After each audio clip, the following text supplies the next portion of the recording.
Hey guys, Stoney here. I'm just going to go over some trades I made yesterday and today.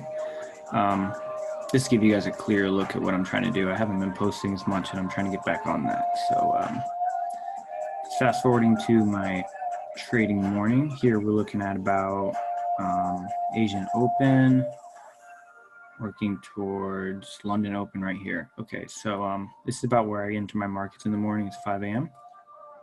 So overall, we're looking pretty bullish on the lower time frames, pretty bearish on the higher time frames with our higher highs, our lower highs both right here.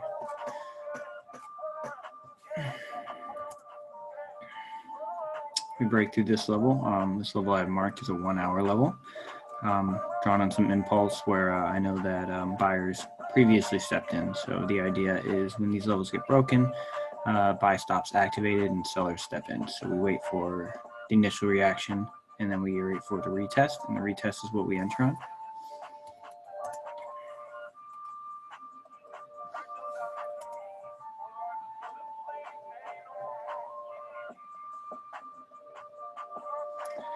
Okay, so here's our initial reaction. Didn't take a retest here. Didn't get as far up as I wanted to be. These are what I want to hit. So when I see retests, I want to see an actual retest of this zone. I'm going to call it a dead zone now. That just means I'm not trading with it. It's just used as a reference point. And we got a retest here.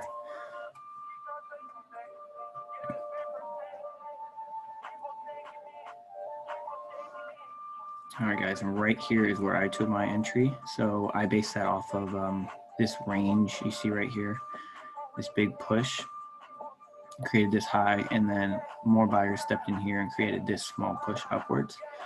So what I usually mark off is my lowest time frame, maybe range you'd call it. So it's kind of just marking off transition.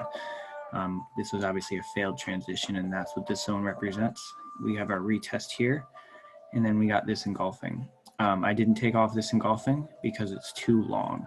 I didn't want to enter that far off of here because it would give me a bad trade parameter. So I waited, came back, we got this retest, and I did enter off of this retest. This cross right here is just representing where I took my trade.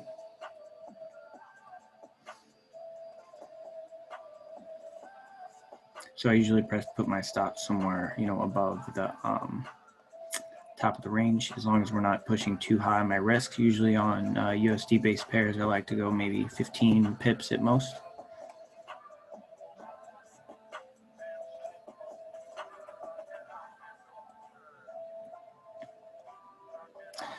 All right, targets.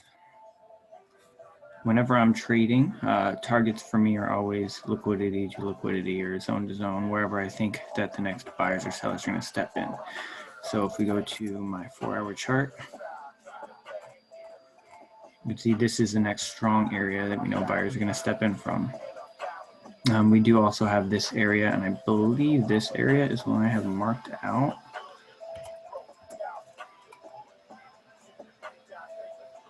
No, I do not. I have an AOI, I think, over here. But usually we go zone to zone, so I would be aiming to hit this impulse area down here. And the reason I am not looking at this area is this area is more what I just called an AOI, which means I'm just watching it to see that price may interact with it. But this area did not create a push higher. So the buyers that are located here are only strong enough to get us to here, where the buyers down here were strong enough to create this leg. That's why I don't count this area as maybe my target, my final target.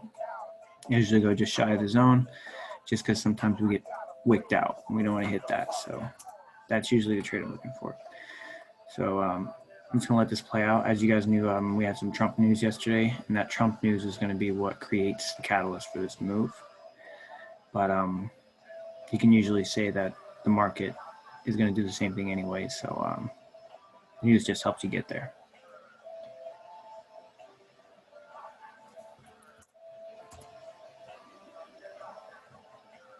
All right, so Trump news pushed us down, so we can close this trade out over here. This is a 5-to-1 just about. I do not adjust stops. I do not take profit. Sometimes I'll take profit off if I believe the trade could be going a different way, but usually I take profit off when I feel like I'm falling into a lower volume time of the day, or coming against news, and the news may not be favorable for me. Those are really the only situations, and that's just because that's the only foreshadowing I have. You know, it's the only heads up I can really get in the market. Everything else is random.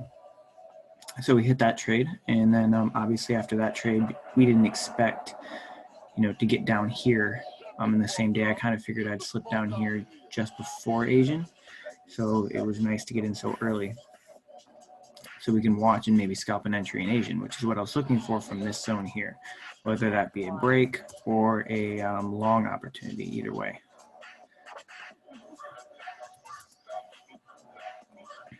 So I'm going to fast forward to again near my entry point. Okay, so this is about where I took the trade. The reason I'm watching this area is because my confirmation was met on the way down. When we entered here, it was 5 o'clock, and I'm on the East Coast, so 5 o'clock is, you know, obviously the hour where nothing's happening. So from here to here, I mean, we weren't even able to enter the market. But what I did notice here was an overshoot. When we get overshoots, little free nugget, they usually have this 1-2 combination. Whenever you see this break, retest of like 15 to 30 second supply, broken supply, and then push forward, this area creates the overshoot. And the overshoot for me is a good sign that buyers are propping the market. Entering these areas is, for me, a really good entry, because if your bias is broken, we're going short because we broke through this last wall. So when you enter on these overshoots, it kind of gives you a better risk to reward ratio, and it instantly gives you a nice bias flip if you lose a trade that you can look to take it in the other direction.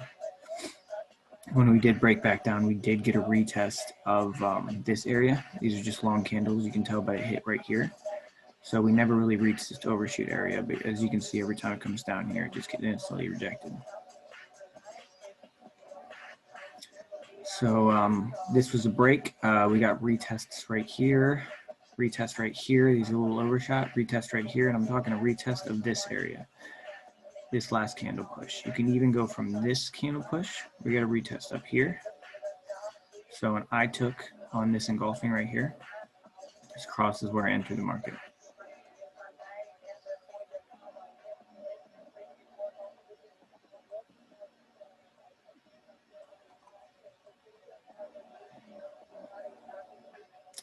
Stop, same deal. I don't think I believe I went all the way to the overshoot, but I did go below here because we want to get below this low right here.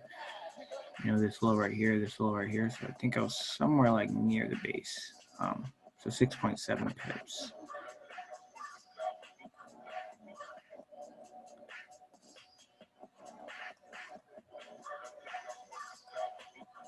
Our targets obviously change. Once this level was dead, I grayed out. I just watch it in case we get another interaction with it. It's kind of like a ghost AOI, I'd like to call it. We have this level that formed. This level is the impulse that created that news, but the news really originated from this level. So these are the two levels I had marked off. Just waiting for price to interact with one of those. So obviously this was my initial target.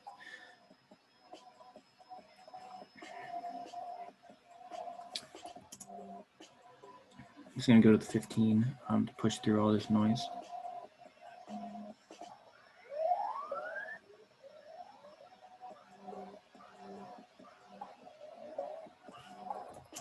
This trade did go overnight. A tidbit of, you know, maybe help I can give you guys on like taking overnight entries: set your targets, just make sure they're realistic. And if you're worried about this stop, you know, you have a 6.7 pip stop. If you know you're the type of person who likes to lock down risk-free trades quickly, hide these meeting controls. 6.7 pips from your entry is just about here, not far at all. When you get to this point or maybe a higher point, have like a lower point set.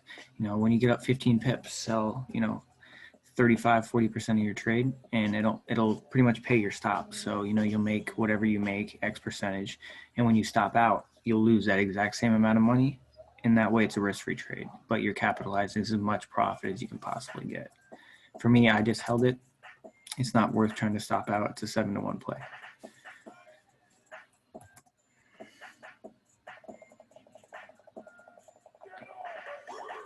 Here's current price action, guys. We actually tagged here.